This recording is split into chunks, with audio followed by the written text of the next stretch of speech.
Rinso, R-I-N-S-O, Soapy Rich Rinso presents Boston Blackie, starring Chester Morris.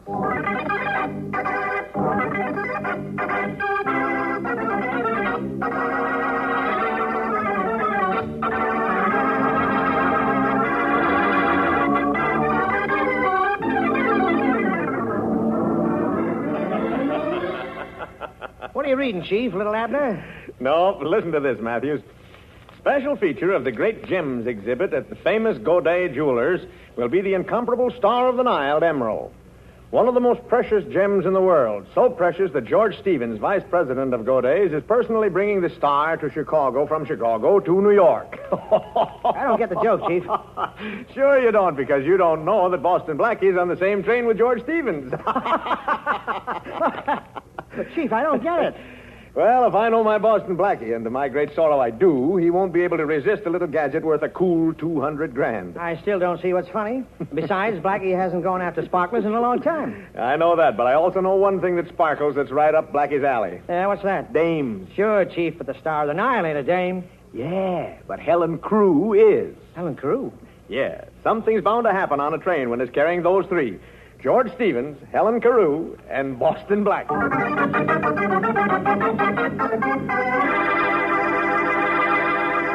Well, nobody has to lead Blackie to adventure because somehow adventure always seems to seek him out. In just a moment, we'll hear more about Blackie and the Star of the Nile. You know, you can lead a soap to water, but you can't always make it give thick, rich suds. Not if it's hard water, and not if you're using one of those Lazy Bar or Skimpy Suds package soaps. No, ma'am, that's when you want Rinso. Soapy Rich Rinso on the job. You see, Rinso bubbles up into mountains of suds, practically at the touch of water. Suds that go right to town on your clothes. Suds that get out more dirt to give you that Rinso white, Rinso bright wash. And no hard scrubbing or boiling to ruin your wash day disposition. A short soaking in Rinso suds, a few quick finger rubs on extra soiled places, and your clothes are ready to rinse.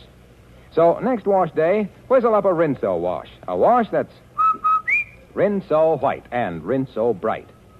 And now, Chester Morris and the adventures of Boston Blackie.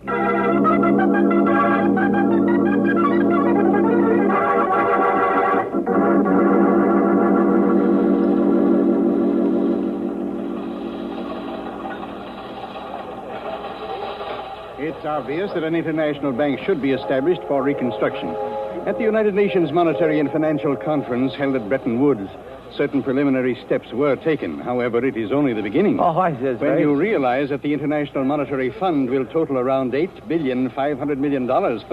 But that's only the beginning. Yes, well, a small beginning. You know, I get kind of mixed up when I start counting over 850. Oh, young man, we'll all have to learn how to count in millions and billions in the post-war world. Well, that's very interesting. Oh, here you are, Stewart. I'd like some dessert. Will you take this seat, miss? Oh, thank you. Never mind the dessert, Stewart. Well, I'm finished. Wouldn't you rather have this chair by the window? Thank you. And good day to you, young man. Thanks for your company. Well, thanks to you for the tip on the international monetary situation. I can't wait to use it. Very interesting man. And very distinguished looking, too. Who is he? I don't know, but he's awfully good at counting. Is it all right if we talk? Why not? You see, my mother never told me not to talk to strangers on a train. I like your mother. Very intelligent woman. Well, I'm no isolationist. But to make it proper, my name is Helen Carew. Oh, and mine is Boston Blackie. I've heard that name somewhere. Are you a baseball player? No, why? Do you like baseball? No, not particularly. Well, why did you bring up the subject? Oh, just to make conversation. Fine. Let's talk about you. All right, let's. I'm a very pleased young lady on a train between Chicago and New York. Why are you pleased? Because I didn't expect conversation with my dinner. Well, do you realize that the International Monetary Fund will total about $8.5 billion this year? No. Yes. You see... Uh-oh, it's back again. Excuse me, I've lost something. It can't be that $8.5 billion. No, it was a chamois pouch. I don't see it. Wait. Oh, I'd better get out of the way. It isn't here. Oh, pardon me, sir. What did you lose? This is terrible, terrible. Waiter, waiter. Well, it sounds important. Young man, you have no idea how important. That pouch was worth $200,000. That's a lot of money to be carrying around. It wasn't money. It was an emerald. One of the most valuable gems in the world, the Star of the Nile. What a pretty name.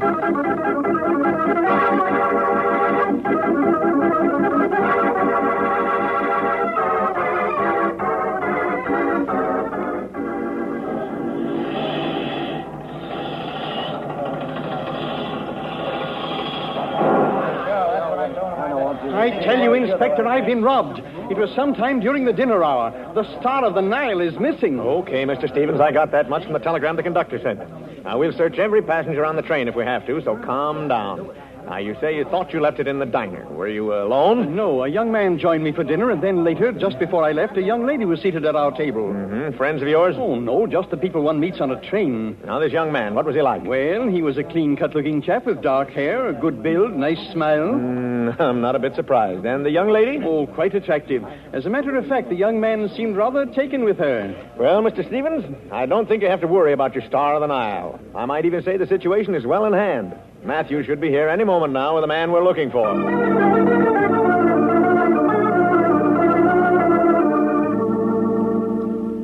Here he is, Chief. Welcome, Boston Blackie. Welcome home. Your new home. As a matter of fact, I've prepared a special escort to take you there. Well, now, how thoughtful, Inspector. But where's the brass band? All right, come off it, Blackie. Where's the emerald? This is a great shock to me, young man. Well, it's no shock to me, sir. I know my Faraday. He never fails. He never fails to be dead wrong. I'm sorry to disappoint you, Blackie.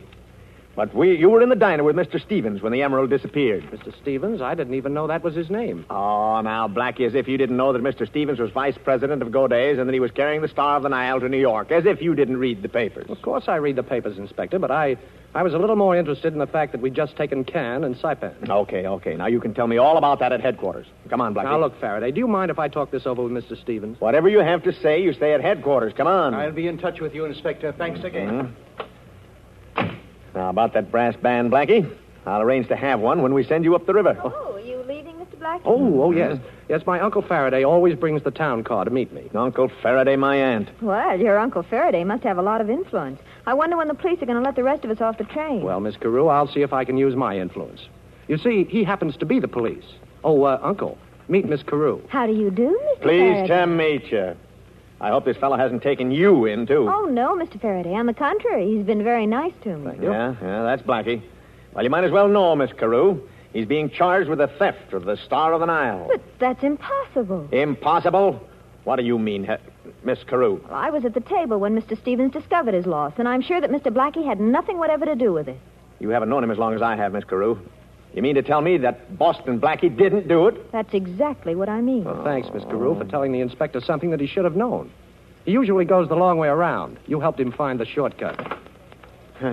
Oh, you haven't gone yet, Inspector. No, I'm afraid we'll have to begin all over again, Mr. Stevens. What do you mean? Well, Miss Carew here has a strong alibi for Blackie, and I'm still looking for a loophole, but under the circumstances, I'm afraid I can't hold him. But you're going to do something about it, aren't you, Inspector? Well, after all, you were sure that the emerald must still be on the train. Well, that's right, Mr. Stevens, it is. That's what I tried to tell you before the inspector shut me up. Oh, so you know. Well, come on, Blackie, where is it? I didn't say I knew where. Mr. Stevens, you're rather absent-minded, aren't you? Absent-minded? Why, no. Well, perhaps I'm jumping to conclusions, but, of course, if you remember, you left the diner without paying your bill. I did? Oh, not that I minded buying your dinner, Mr. Stevens, but it occurred to me that if you were absent-minded enough to forget your dinner check, you also might have forgotten something else. How could I forget the Star of the Nile? I put it in my vest pocket just before I went into the diner. Oh, are you sure you put it in your vest pocket, Mr. Stevens? Yes. Well, then the whole thing's solved. Oh. You know, all during dinner, I was envying you, Mr. Stevens. I really was. You looked so cool and comfortable in that sports jacket you were wearing, and you weren't wearing a vest, Mr. Stevens. I wasn't? Well, that's absurd. Now, wait a minute. Oh, what's going on here? Vests, sports jackets. Come on, Blackie. Don't you remember, Mr. Stevens? Now, let me think. I lay down to take a nap just before dinner. Yeah. I got up and dressed and... By George, you're right. Oh. The emerald must be in the vest that I packed in my suitcase. Oh, Inspector, I'm terribly sorry to have caused you all this trouble, and you, young man, and young lady. Oh, thank you. Thank you very much. And good day. Well, how do you like that? You seem to be disappointed, Inspector. Yeah. You know, if Boston Blackie can sit next to a guy in a train that's got something worth $200,000 and not do something about it, I guess it's time I turned in my bag. Well, you should have thought of that before, Inspector. Just think. By now, you could have had a cottage, a couple of cows, a victory garden, instead of that pet ulcer of yours. By the way, what do you call it? Boston Blackie. What else? Why, Inspector, how sweet of you, naming your first one after me.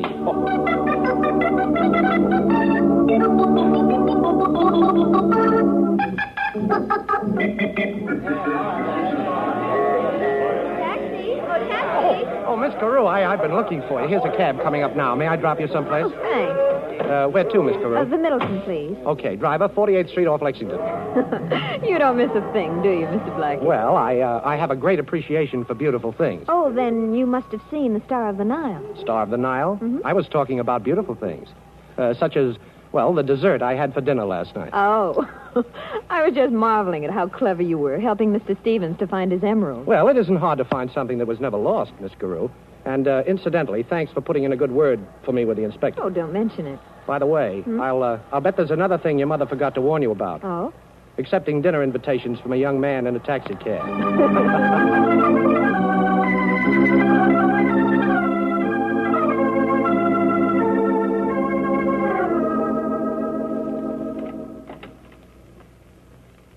I told you not to disturb me, Miss Everett. I'm too busy to see... Oh, who are you? Louis? Louis? Yeah. Miller said you wanted to see me. Oh, yes, Mr. Louis. Won't you sit down? Now, look, let's get this straight, Mr. Stevens. I don't know you, but Miller said you had a job for a guy with fingers. Well, I wouldn't exactly put it that way, Mr. And another Louis. thing, Mr. Stevens. This is strictly business. Miller says you want me to open up a safe down at Goday's and lift a hunk of jewelry. Well, now... And what's more, Mr. Stevens, I know you're vice president of Goday's.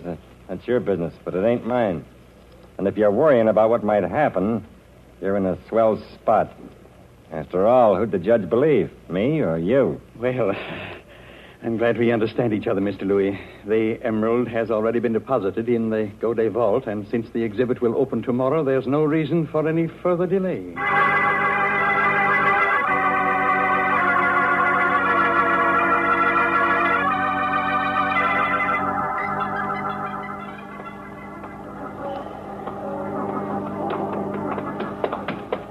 Hey, Blackie. Did you hear me calling you? Well, vaguely. To be honest with you, Shorty, I had my mind on somebody else. Well, boss, I just heard something I thought you'd be interested in. Yeah? You know, you were telling me about that emerald mixed up on the train? Yeah? Well, I just got a tip, see? Somebody's going to crack the Goday safe for that emerald. When? Midnight. How straight was this tip, Shorty? A very reliable tip, boss. A Fingers told me. Fingers? Oh, that's too big a job for him. He's only got 10. Well, that's what the man said. He said that. That small-time safecracker. I guess I'd better go down and help him out. But before business, pleasure.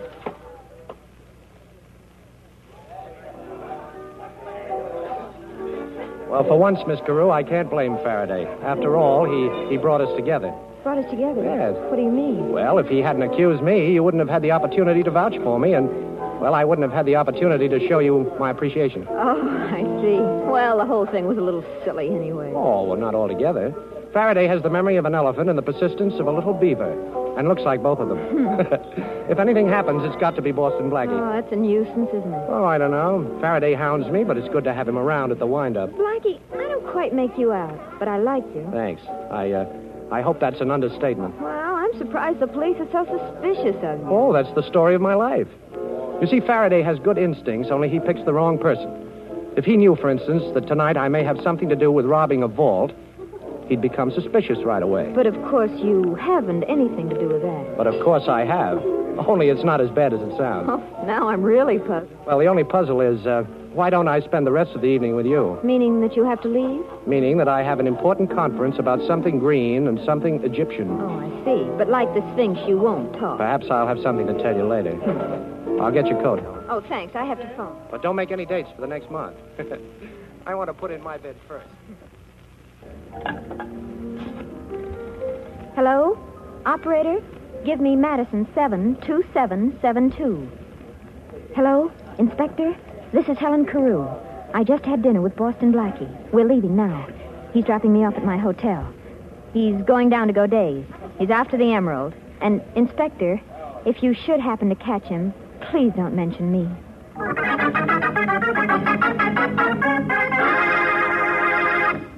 The flowers that bloom in the summer have nothing on your pretty cotton washable dresses, ladies, not when it comes to eye-filling loveliness. And say, you were particular to pick out just the dresses you wanted, weren't you? Well, then you ought to be just as particular about your soap. That's when you want Rinso. Wash after wash, Rinso leaves your clothes bright and new-looking because those power-packed suds get out more dirt. Yes, you'll be proud of your Rinso wash. I bet you'll join our chorus of women who have learned to sing their way through wash day like this. Rinso white, happy little wash day song. Rinso. White. Rinso. White. Birdies sing it all day long. Your fine feathered friend has a message to send, so listen, you can't go wrong. Rinso. White. Rinso. White. Happy little wash day song. So get Rinso tomorrow. And now back to Chester Morris and the adventures of Boston Blackie.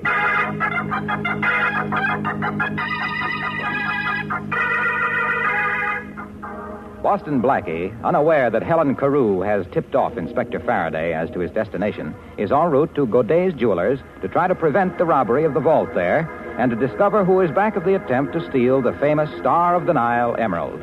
It is midnight at the Godet Vault. It's no use, Louis. It's one of them new-style vaults. I can't make it out. Well, we got dynamite. We'll have to use it. I don't like a noisy job, but where is it? I left it out in the alley, boss. Now, go get it. Okay, I'm going. Try again, Fingers. Stevens is paying off plenty. Well, I'm nervous. This is a big job, boss. Too big for you, Fingers. Okay, stay where you are. Boston Blackie. That's right. What were you saying about a certain Mr. Stevens? Now, look, Blackie, let's be sensible about this. Well, We're having a little trouble cracking this crib. Yeah.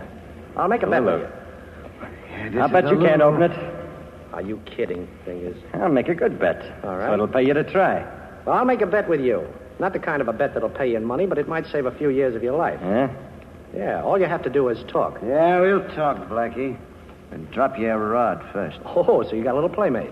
Okay, take your gun away from my back. Get it, Louis. I get it. You know, Blackie, this is a happy coincidence. As I said before, we can use you. Only now the bet's off. You're just going to do it. Come on, get those fingers working. And suppose these fingers can't open the vault. And the next time you go to buy gloves, you better look for mittens. Come on, take a good look at the crib. Oh, a beautiful job. You know, Faraday should see me now. Okay. Stand back and keep quiet. Yeah, we'll be quiet, all right, but it's up to you, Blackie. This gun can make a lot of noise. Wait a minute.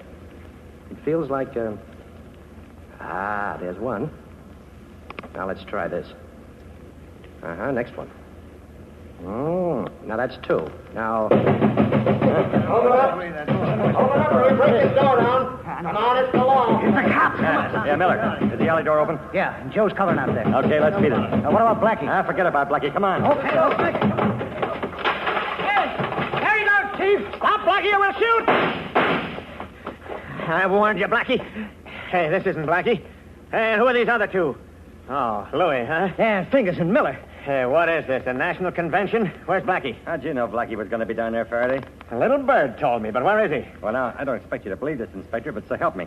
We were passing by the alley, and we heard a noise, and we come in. Naturally curious, you understand? Yeah. And who do you suppose was starting to crack that vault? Don't tell me. Boston Blackie? Yeah. Well, then what are we doing out here in the alley? He couldn't have gotten away. Yeah, Chief, there's only two doors to that room. We came through this one. Hey, so Eddie. he better be back in that vault room. That's right. Eddie, watch these mugs here. Right. Come on, Matthews, let's have a look. He ain't in here, Chief. Ain't in here. Oh, I can see for myself, Matthews. I can see for myself. Must have slipped through the door before we came in. Matthews, you're fired. Me, Chief, I ain't done nothing. That's the trouble. You never do anything. Now, see if the vault's open, Matthews. Okay, Chief. Now, lock tight on the drum. There ain't a mark on it. Looks like we saved the emerald for go days, huh, Inspector? Yeah, but I wish somebody had saved Blackie for me. Matthews, I hate to say it, but we gave Blackie a break. We came in just in time to save him from getting into trouble.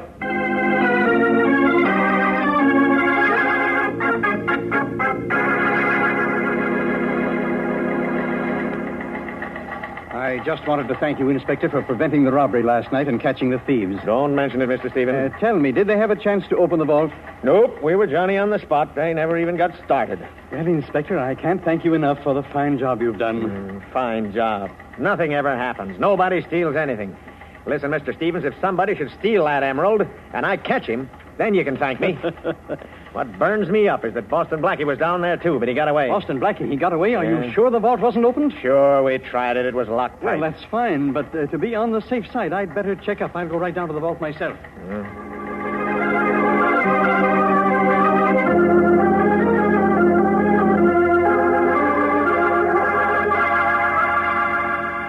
But I tell you, Faraday, it's gone. The emerald's gone. I just searched the vault. It's gone. That's great. I've really got Boston Blackie now. Don't worry, Mr. Stevens. Calm down. You'll get your star, and I'll get Boston Blackie.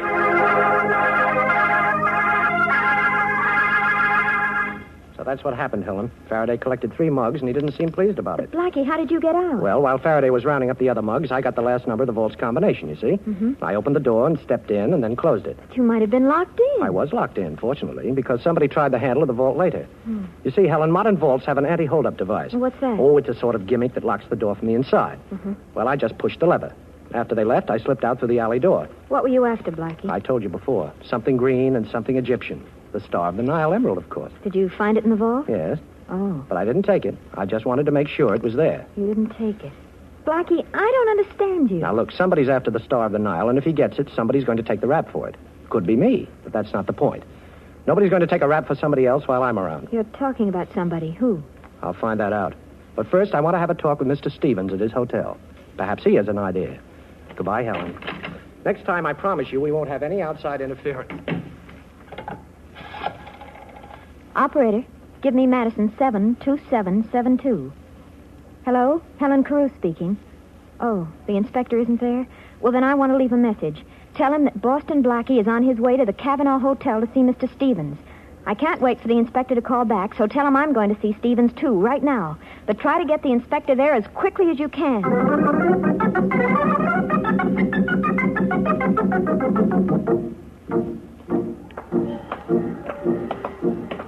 Slow down, Blackie. Slow down there. Okay, you can march in step with me and Matthews now. You taking your afternoon constitutional, gentlemen? What were you doing back there at the Middleton apartment, Blackie? Now, Inspector, you're privileged to know anything about my public life, but I insist that you don't interfere in my private affairs. Well, this is a little private affair that I am interfering in. Oh. You're under arrest for stealing the Star of the Nile. What, again? And no alibi this time either. You were down at the Godet vault with Louis and the 2 other guys. I got them and searched them, but you got away. Now, somebody got that emerald out of the vault. Come on. Shake a leg, Blackie. Hey, I didn't say stop. I said go. Police! Police, I've been robbed. You have? Who robbed? Have you gone nuts, Blackie? Let me go, police! Oh, cut it out. What is it? Now, Who robbed? Let me go. They pulled a gun on me, the 2 of them. Help! Now, listen, you all really give it to you. Hearing me, threatening me. Oh, hey, he's gone. Matthews, why don't you help me out of this mob? Hey, folks, look, I'm a police inspector. Honest, I am. Matthews, quick, shoot it, Blackie! Hey, listen, all of you, stand back. Lay off that fella. He's a police. That's Matthews. He's police, too. Chief. Thanks, Chief. Say, did Blackie get away? Yeah. Matthews, you're fired.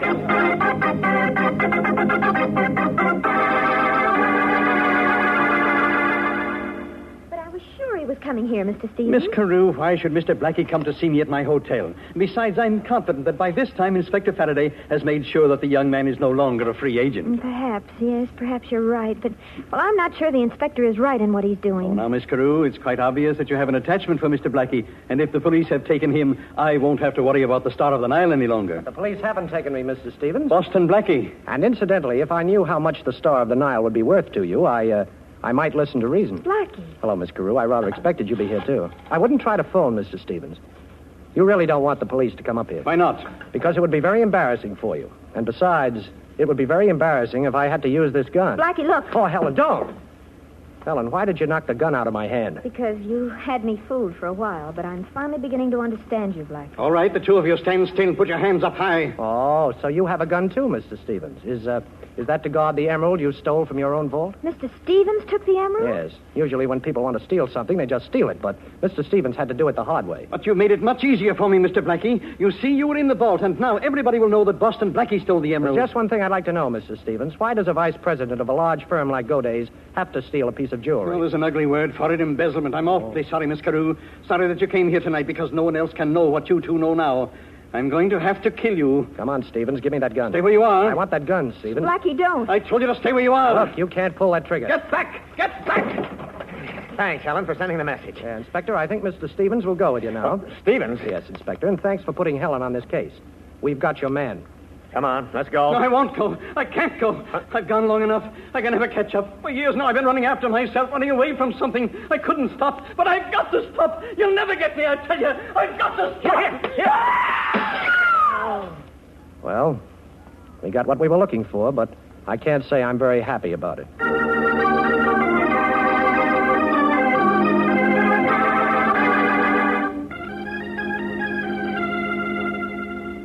Well, Faraday, this time I've really got to thank you.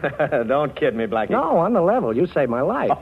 You know, it's the first time in 10 years that I've been scared. Really? Well, you know, Stevens might have pulled that trigger. No such luck. Oh, very funny. Yes, he'd have shot Helen and me if you hadn't knocked on the door. He had only one other way out, Faraday, and because you came in, he took that way. Always blaming it on me, huh? Now, look, Inspector, won't you miss me a teeny little bit? Does a guy miss a headache? You know, Helen, you really had me fooled. But let me give you a tip. The next time you call Madison 72772, you better be inside a telephone booth. What? Remember when we were out for dinner the first time? Yeah. Well, I went to get your coat, and as I was leaving, I heard you ask the operator for Madison 72772. My private number. Sure. Only a few people know that number, and I'm proud to be one of them. So you knew I was working for the inspector? Sure, but that didn't matter. You already had your hooks in me, and I couldn't get loose. Well, perhaps now you'd like me to unhook you? Oh, honey, with you, anything goes. By hook or by crook.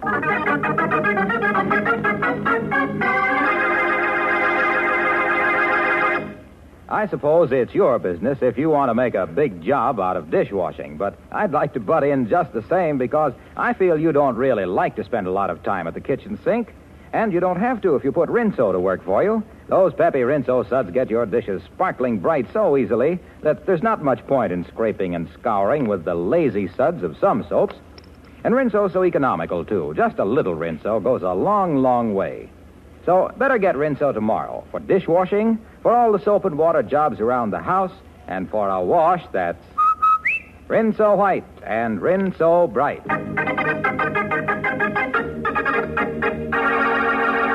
And now a glimpse at next week's adventure of Boston Blackie. Here it goes.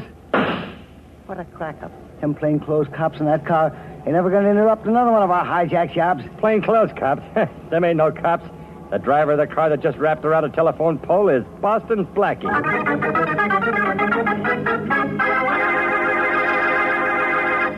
Friends, millions of tons of paper are needed to ship ammunition and blood plasma, so vitally necessary in the winning of this war.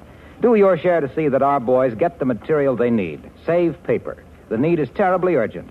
Now, one simple way to help is to take your own shopping bag to the grocer's.